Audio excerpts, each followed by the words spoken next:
Hello, hello, and welcome back to Shelf Talks, the podcast where we dive deep into the journeys of female founders bringing their product-based businesses to retail store shelves. I'm your host, Roberta, and today I'm excited to sit down with Jessica Taylor, the founder of Ezra Coffee, a specialty coffee brand that's more than just about great flavor. It's about culture, community, and conversation. Jessica created Ezra Coffee to honor heritage and history while also reimagining what coffee can mean for the next generation of drinkers. We're diving into her journey as a founder, what it takes to stand out in the coffee industry, and the story behind building a brand that connects people one cup at a time. Welcome, Jessica. Thank you. Thank you for having me. Yeah, I'm excited to learn more about your story and of course, your growth in your brand. So let's dive in. Let's do it. All right. So, can you just tell us a little bit about what was life like before even thinking about starting a brand? So, sure things. Ezra started during the pandemic. So, we were a pandemic baby. We started February 2021 is when we launched. Before, prior to that, I have done a lot of things. I used to be a classroom teacher. I worked in corporate America. I was working in corporate America at the time when I was starting this job at a different company. I've done Peace Corps, like AmeriCorps programs, where I kind of did some volunteer work in different areas. I was a traveler, all kinds of different things. I think this is probably like my fourth career. But so I was really enjoying life at the time. And I really just started playing with it at my house. I used to have a party every MLK day. And I had this at the party, had the coffee at the party, and it just kind of started from there. So, you had already purchased like coffee from like a manufacturer at that point, or what did that look like when you were having those Yeah, so parties? actually, you can actually purchase green beans, like the regular unroasted coffee beans on your own. And so I had purchased some of those, and I had been looking at different ways to like flavor beans. My sister, she's lactose intolerant. She has a soy and a nut allergy, so she can't have any milk-based additives in her drink. So oat milk, almond milk, none of that. So I was thinking, how can we flavor these beans to be able to taste like different stuff? And I had a party and I flavored this one with alcohol. So I had this party that was spiked coffee and I had it out. My friend was like, "You should sell this." And I was like, "Listen, the Lord did not tell you to give me a job. Just enjoy the coffee and find you something else to do." And so it went from there and I started thinking about it and I said, well, what would it look like? And so I started doing a few, I put on Facebook, if you like coffee, let me know, DM me. And I met with a roaster. I said, I want to see what this might actually happen. What would happen if I actually put some thought into this? And from there, I start mixing different batches and trying different things and mixing different beans. So all of our blends are mixed origin. Start mixing different beans to see what makes sense for us. And then from there, I sent out the survey, sent out our sample bags, asked people to see what they liked, and here we are. Were you always a coffee lover before you started? Yes, me and my little sister started drinking coffee with my grandfather. One time, my parents dropped us off for the summer. I think we were like 7 and 9. And my grandmother used to make my granddad just drink every day, but she wouldn't give us any. And I should caveat this with my sister, not the only grandchildren, my mom's the only child. So when she left the room, there were no rules. We're drinking what he's drinking. We having all types of fun.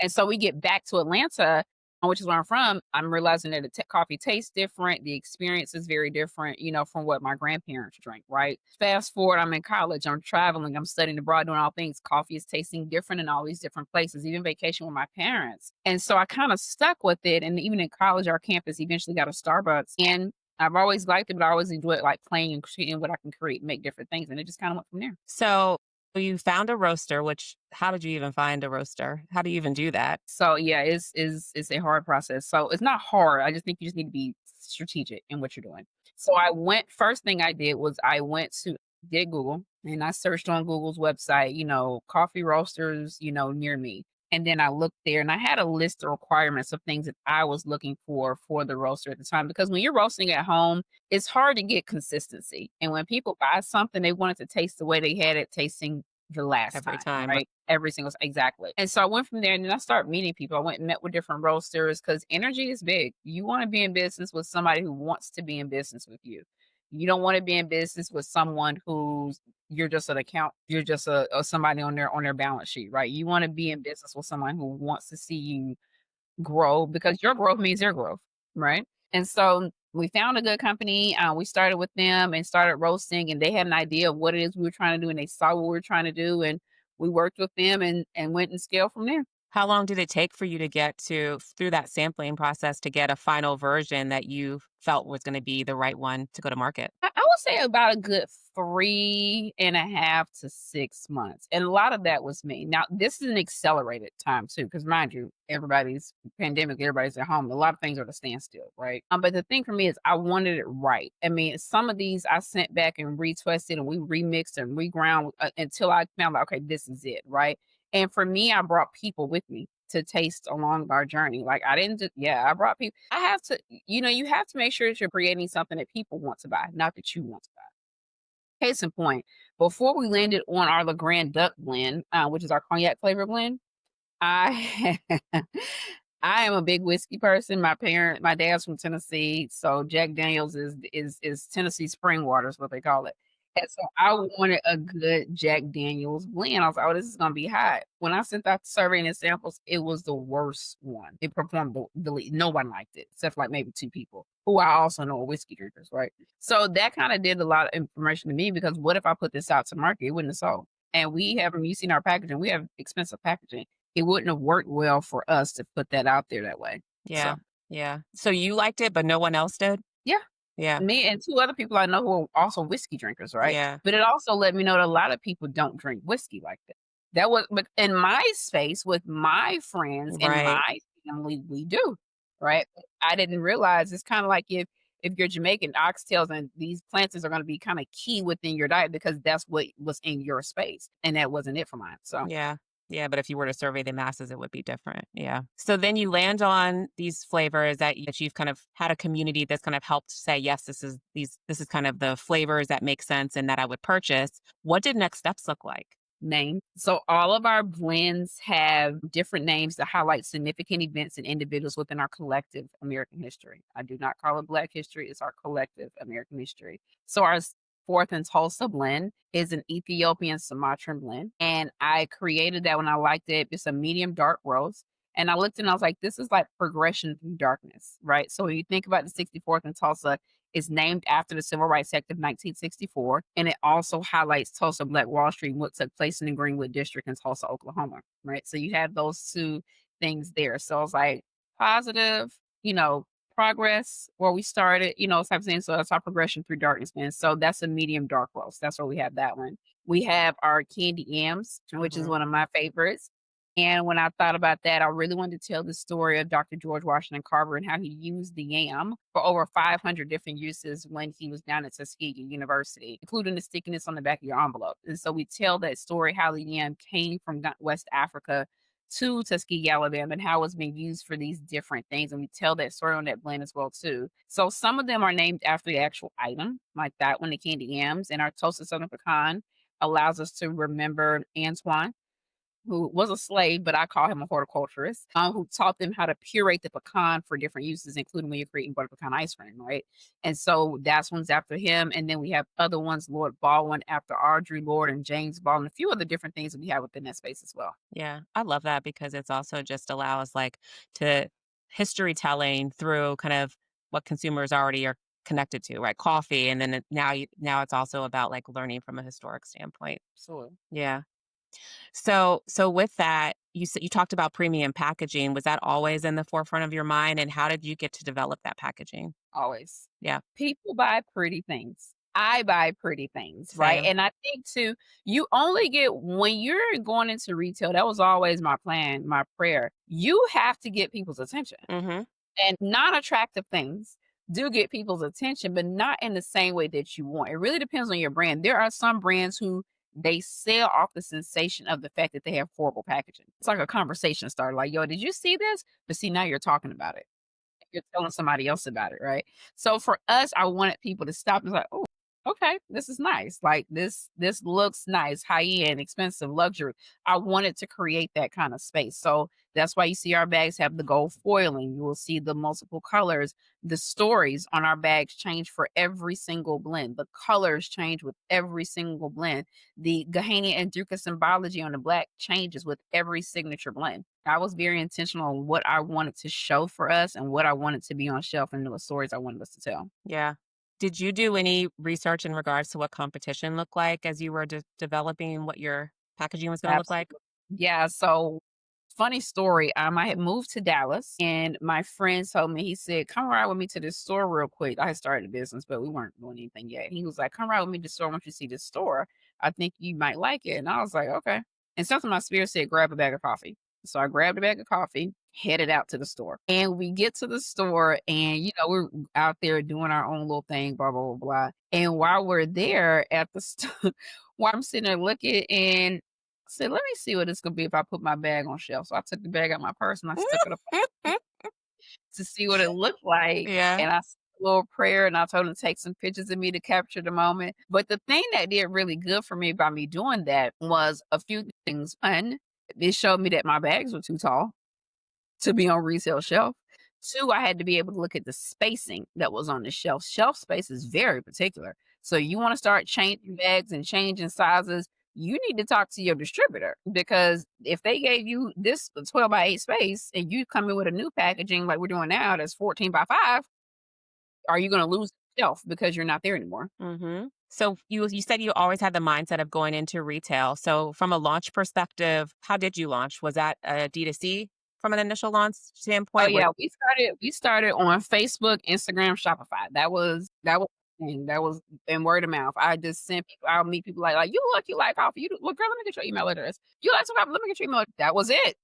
And then I hit the pavement. I was at every women's black owned business, old church, big, you name it, I'm there. And so I made sure that I was showing up in those spaces and getting email addresses and connecting with people and meeting with people so that we can be able to do what we need to do. Yeah.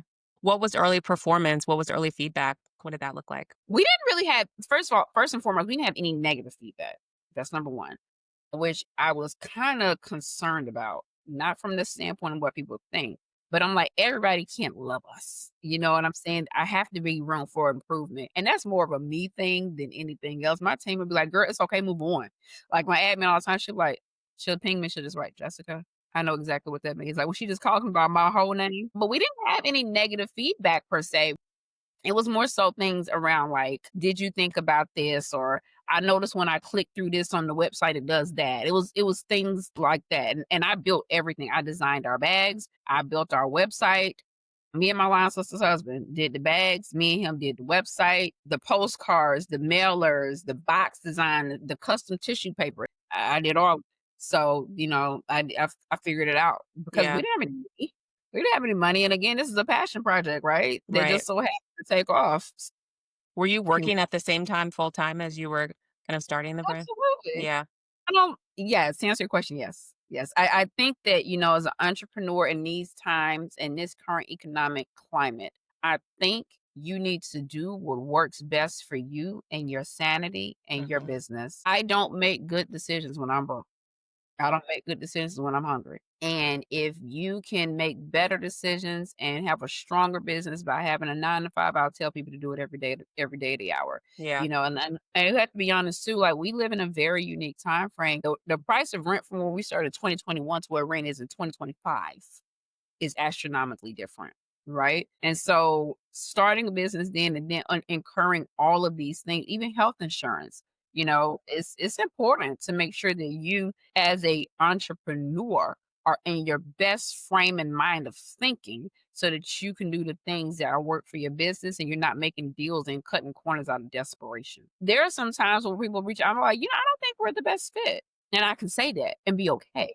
But if I don't have if I'm strapped, I'm taking everything, even things that don't align Mhm. with me and my mission. Mhm. And when you have worries in the back of your mind, you're not able to be truly focused and driven towards what your real mission and goals are. And your mind is not on your business. Your mind is on, I gotta pay them, I gotta pay them, I gotta pay that. Okay, I need that Yeah. invoice, close that invoice. I need this invoice closed. If I don't get this one, I ain't gonna be able to eat. Yeah. Who wants to move like that? Yeah. So how did you manage both a full-time job as well as kind of getting the brand off the Mm, ground? 9 to 5 and 6 to 2. That's literally it, 9 to 5 and 6 to 2. Yeah. And sometimes it's 6 to 4. It depends on what you do what you need to make it make sense. And I think too, prioritizing things. And I did a lot of I believe in your time, you can't get it back. So I look at it like this. When you're looking at your time, I need it to be 20% of my time with an 80% return. If it's 80% of my time with a 20% return, I need to find somebody else to do it because clearly I'm not the expert, right? So I need to be able to do something that takes 20% of my time but yields me 80% return. Yeah. The last 15 things I was doing was taking 80% of my time and I'm yielding maybe a 5% return, right? Mm, And so when those things you're losing time and you're not getting that back, like I can always make some more money. I can't make no more time. yeah. Yeah. I love that too. And I also think to our earlier conversation, I love Yeah. what you said about that because I feel like in our communities too, it's like you have to do everything. You have to learn from the ground. You have to grind it out and figure it out on your own. But I think there's something to be said in what you're saying. Like, okay, you know what? If it's going to take my time, energy away from other things, I need to find help for that. And it can accelerate me in a stronger and faster way, you know? I think that what's unique is how you look at health, right? We have celebrated this hustle culture, Yes. this do it on your own. If you ain't get it out the mud by yourself type thing, that you're not really that person or that girl. And I don't Hmm. think that makes sense because you don't always know what you don't know. Yep. That's number one. Yeah. Number two, there's a lot of things that I don't enjoy doing. Hmm. So why would I take a lot of my time doing those things when I can pay somebody who loves it, who's an expert to do those things? And I think when we think about help, we think that they all have to be full time. I don't do that. The worst feeling is to not be able to have somebody money on payday. I don't ever want to be that person. I don't ever owe nobody. So for me, my focus is always has been, always will be. I can let me control what I can control. So if that means that I can only do you part time, only do you contract, I can control that. But I'm not gonna, I don't want to be in a situation ever where I don't have somebody's money, Yeah. eating their kids and their family off of it. Right. So, how long until you were actually starting to have conversations with buyers, and how did you actually get connected? Yeah. So we launched February 7th, 2021. We were accepted into Target's program, their first accelerator program in June. We started the program in June. So we'd only been in business 2 months. Oh, wow. And how did that come to be? Man, let me tell you, I've done a couple of programs, but in terms of the knowledge and the experience that you get out of that program, hands down one of the best of the best. Like I think the only thing that I would say with that program is it's not long enough. How long was it?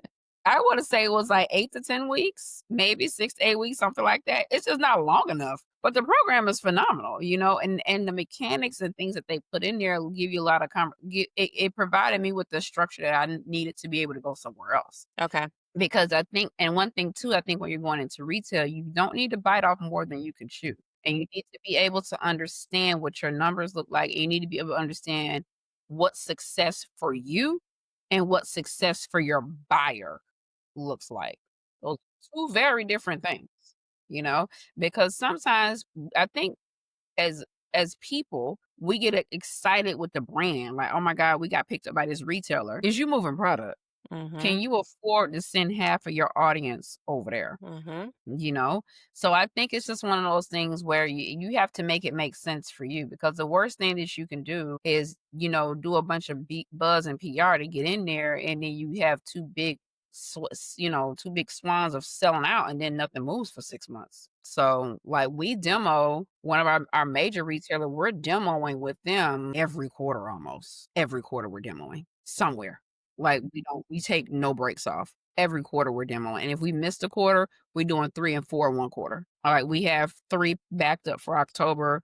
We just did one last week. We have 2 coming up next week. Like we don't mess around. Don't We stop. only we Yeah. in front of these people pushing that product. Yeah. And that's important because I think a lot of brands too get in, they have this strong, like whether it's sampling, marketing, whatever that looks like for the first, 30 days of launch. And then the breaks, start to come on, right? And they slow down. And that's easily reflective in performance. And you start to see that decline from a sales perspective. So it's Yep. good that you keep top of mind with that. It's not ideal to say the least. Yeah. So what was the first retailer that you were in? HEB, they're our main retailer here in Texas, the store that my friend took me to when I put my bag up Oh, on it. really? We went to shelf with them 1 year and a day from when I took that picture. That's 1 amazing. year and 1 day to when I took that picture, we went on shelf with them at retail. So how did that come to be? I entered a contest, and it was they have a taste to best of Texas contest. I entered the contest, and we ain't win, but, we got in front of a buyer. Somebody saw us and they were like, I love that submission. And they sent it to the category buyer for another group.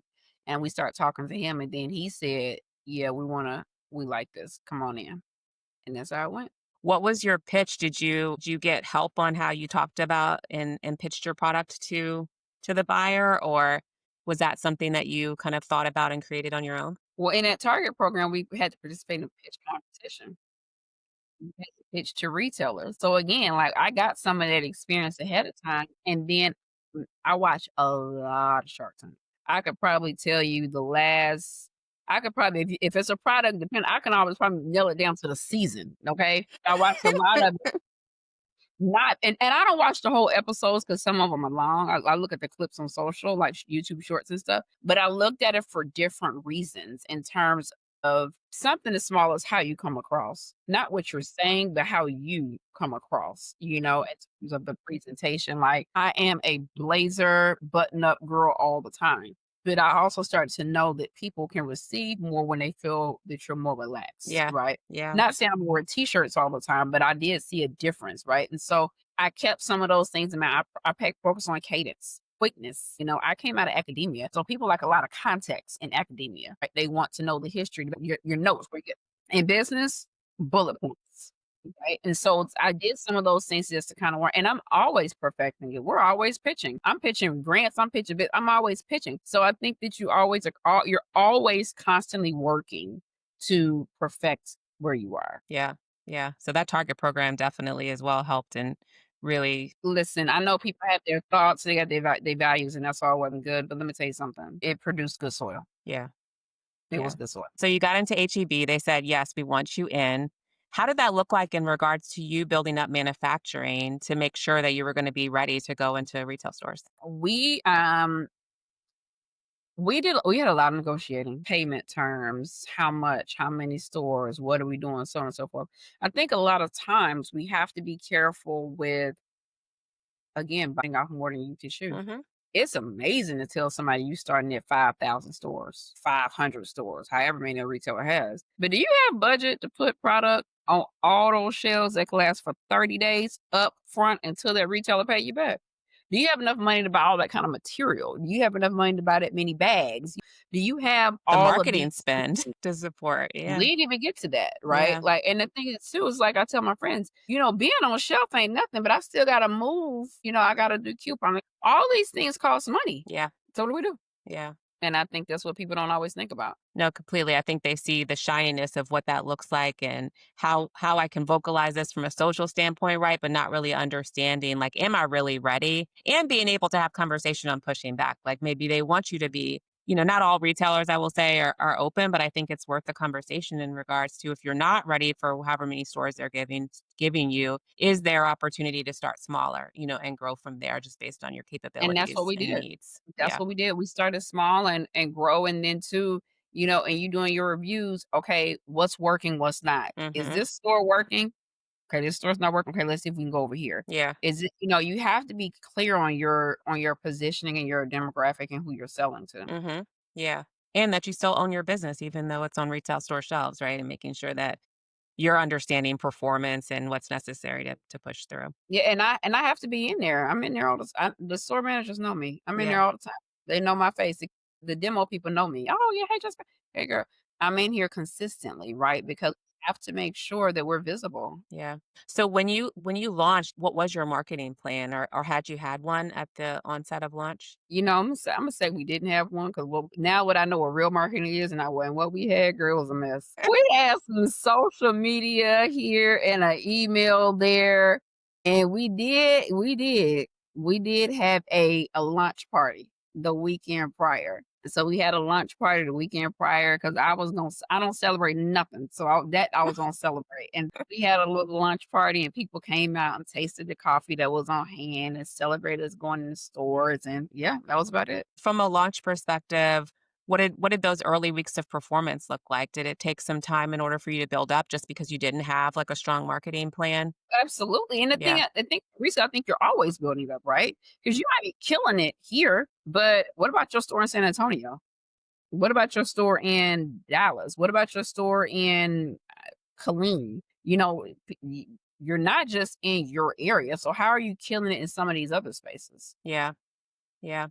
So that would be that. Yeah. So you talked a little bit about you sampling and you're sampling quite often, right? You kind of have this quality check for demos. Can you talk a little bit about what that is and how you make sure that you're ready to go on whether it's you or other people sampling in your stores? Yeah. So for every demo that we do, we align and we look and see what blends are not performing well. Right. And sometimes like our Lord Baldwin blend, this is not at this retailer, but what is that? Right. And so if I would do it all over again, do I love the name? Yes. Does it really tell the story for people who are not a part of diaspora? Not so much. Right. And maybe I need to think about how we market that differently because people really don't latch on to that brand in store. So we're always demoing them. They love it, but they have to taste it. And it's kind of like it's tricky because you can do some other ones where you put like the name or animal in there and people are like, oh my God, like the Harry Beater, what's the Harry Beater blend? Oh, that sounds fun. It's one of those type of things. So for us, we demo, but we look at the numbers. What's doing well, what's not doing well, right? What's a guarantee we know we can push this if people taste it? What's so we might need to get them a little bit of experience? So Hmm. we try to do that, but we always do one flavored, one non-flavored. That's standard for what we do across the stores. So we always do those. We always get out there and get them done. I think it's just one thing where we're just constantly, constantly, constantly pushing product, pushing it and getting out there. Now, what we do is we do those two blends. We do at minimum 2.5 to 3 hours of a demo, most of them around 4 hours. We pick the stores that we want to hit based on performance. We go to those different stores. We demo at those stores, pick different times of day. Some stores we would do better on Saturdays and Sundays. We kind of flex the days that we go to the stores, right? We're in Texas, so this is a very, very heavily church focused group. So we typically do some of our demos depending on where we are on Saturdays. Like Dallas, we do a lot of our demos in Dallas on Saturdays. Sundays, people out with their families, they going home, they going to put meat on the grill. Yeah. Our Houston demos, we do really good on Sundays because for whatever reason, they leaving church and going to the grocery store. It really just kind of, you have to have an understanding of where your stores are. And that's just kind of how we try to represent and stay connected to all of those. Yeah. So demographics, same periods, what products are important that you know you can move, what are things that are maybe not performing as well that you need to amplify in a bigger way. Yeah, I love that. So initially you launched in HEB. How long until you added that second grocery store, Central Market? Maybe a year. And was that because you wanted to kind of understand and build up HEB before going to another? Was that strategic in that way or? Sort of, kind of. They're different audiences, right? And so we have a great product, hands down. What is that market like? How can we get more of that market? And also too, we are niche. We are doing niche stores. Central Market has a good chain, but they have a different clientele than possibly HEB, which is an EDLP, everyday low price store, right? So we wanted to see what do these markets look like for different people. What's showing up well here? What's showing up well there? And that's kind of how we moved it around. Yeah. How did you leverage then adding a whole nother grocery store to your platform of retailers? I probably should think this. These would not think, just did it. Yeah. It wasn't a whole lot of, I was like, yeah, we need more inventory. We need to be over here. And okay, cool. That's where we're going. We just did it. Yeah. You just pushed through and made it happen. And we just made it happen. So, what's new on the horizon for the brand? Are you looking and thinking about additional retailers, new flavors? Always new flavors because I want to tell new stories. So we have new stories that I want to tell. We have new flavors that I want to bring. We have new roasts that I want people to try. We're probably going to start rolling those on like hey, we have this in for 6 weeks. If you want to try it out, let us know type thing versus having a standard new different one all the time. So I'm thinking about us having like a rotational blend where we rotate it out every quarter. We have something new and different. And if we have a high demand, we can bring it back. And if not, then so be it. Right. But that's kind of where we are with that. And then new product offerings. Those are some other things that we're looking at to do as well too. New product offerings. I would say the other thing that we are looking at doing too is expansion into other places. And so that's something we're working on too. That's great. And can you tell us a little bit about what is Ezra Scholars and how does that fit in with the brand? Yeah, so Ezra means he who helps in Hebrew. So we use a portion of our proceeds to provide scholarships to students who have financial holes on their accounts that are preventing them from either returning to school and or graduating. And so this came about because I was used to work in higher ed, and like I said before, and I used to see all these kids come to college and their families are excited and they're leaving at the end of a semester, not because they're homesick, not because they had bad grades, but they had a financial hole placed on their account that their families could not afford. to get taken off, and so they couldn't return to campus. So what we do is we go in and we pay off those holes on those students' accounts so they can leave school with a degree and not just student loan debt. So that's our way of trying to address this educational crisis that we have, and we bring our family along with us because those are the ones who help us give out, raise the money through their purchases of the brand. I love that. I mean, changing community and helping uplift and honestly, I think giving highlight to that because a lot of people don't know that, you know? Yeah, and don't see it, right? They don't it's like, "What is it? Why are we doing this, and how does this" so all of those things together really bring about a lot of change and impact. Yeah. I love that. Was that something you always envisioned in connection with the brand? Yeah, so I actually used to run a nonprofit called the Overlook Foundation because back at previous to this, and if I could do anything and not have to worry about a paycheck, I really enjoy helping kids apply to and matriculate through the collegiate process. I know it sounds weird, but I really enjoy everything about it. And I've helped kids get accepted into schools in over 22 different states across I'm a beast at getting kids in school. I used to do reviews for Bill and Melinda Gates Foundation. I used to do stuff for UNCF, Thurgood, all of them. It's my jam, right? It's one of my favorite things to do. And so I started with Overlook. It was of my nonprofit, and then I realized that I don't enjoy begging people for money. That's just not something I enjoy doing. And so I knew I wanted to keep that component there. So when I started Ezra, I just brought that on over. And the fact that when I was looking for a name, because I wanted something biblical or maybe something African, but I didn't want it to be like Hezekiah or Jehoshaphat coffee. Like it's too long. People can mess up the search engine. And so I went ahead and I went to church that Sunday. I was at the Potter's house, and he said, "Turn with me to an unfamiliar book in the Bible," and it was the book of Ezra, and I had already heard Mm. the name twice that week. So I was like, "Oh, there's a sign," and I saw what it meant, and it just aligned, and it all worked out. Yeah. I love that. I love that. Purpose and a mission behind too. Like it's Yeah, not just coffee. Thank you for that. yeah. So, where can our listeners buy Ezra Coffee, follow the journey, and of course, support? Yes, so they can shop us at EzraCoffeeCo.com, which is directly on our website. You can get there from our Shopify store. But Ezra, Ezra, Coffee, COFFEECO.com is where they can find us. We are getting to the trenches of TikTok. And so they can Ah, find us on there as well too as EzraCoffeeCo. Same thing as everywhere on all of our platforms. We use that same handle. And so they can find us there too. We're also in HEB grocery stores. We're in Central Market grocery stores, and we are also on Amazon. perfect. And I'll make sure I put that in the show notes. Yeah, yeah, yeah, yeah. Thank you so much, Jessica, for coming on. Cool beans.